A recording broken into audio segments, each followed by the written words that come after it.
Philadelphia, the once ridiculed and now widely praised process being embarked upon by the 7-6 ERS adjusted its gaze from the hope of future glory to a litmus test in the present on Monday, when the current kings of the Eastern Conference came to town.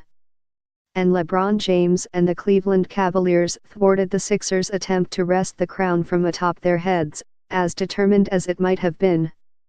"This is like NBA royalty," Philadelphia coach Brett Brown said before the game. "And you don't back away from it. You're not intimidated by it. You embrace it. I said a while ago, the group isn't coming here looking for autographs. We're here to win a game." Cleveland won, however, 113-91, recording its 8th straight victory, despite the all-star point guard it traded for in the off-season donning street clothes, the former MVP point guard it signed in the summer on a self-imposed exile, and its starting shooting guard reeling from the death of a family member. And those plucky processors from Philly put a scare in yet another championship contender. The only losses in the Sixers' past 7 games are to the Cavs and the Golden State Warriors. James finished with 30 points, 13 rebounds and 6 assists. Dwayne Wade tallied 15 points as one of 3 Cavs bench players scoring in double digits. The Cleveland defense held Philadelphia to just 37.5% shooting from the field.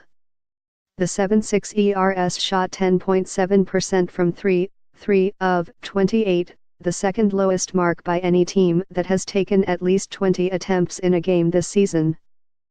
Philadelphia entered Monday's contest averaging 11 three-pointers per game. The hype machine was in full effect for the matchup, with the Wells Fargo Center as alive as it has been since Allen Iverson was in his prime. There was an increased presence in James' business associates than you would find at a typical non-New York, non-Los Angeles road game, with James' agent, Rich Paul, sitting courtside across from the Cavs bench, and James' partner, Maverick Carter, sitting courtside next to the Sixers substitutes there to watch the 4-time MVP against the leading candidate for NBA Rookie of the Year in Ben Simmons. "It's not about me versus Ben," James said at shoot-around. "It's about the Cavs versus the 7-6 ERS. The story of the game really became about Wade versus the 7-6 ERS bench, however. And during a key sequence in the fourth quarter, it became about Wade and James versus Joel Embiid. Wade blocked the shot of the Sixers center on one end, and James, matched up with him on the perimeter on the other end and calmly dropped in a 23-footer over the 7-footer to put the Cavs up by 17 with 6:45 remaining in the game. James punctuated the play with something to say to Embiid, causing the big man to drop his head at first, before flashing a smile back at James as he walked to the bench. Before the Cavs duo put the finishing touches on the win, it was Wade who set the Cavs' night up for success, fueling a 10-0 Cleveland run to finish the first quarter.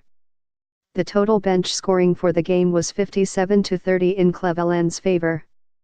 Embiid made things interesting in the third quarter, scoring 16 of his 30 points to cut a once 14-point Cavs lead down to just 3, but Cleveland was back up by 13 to start the fourth quarter.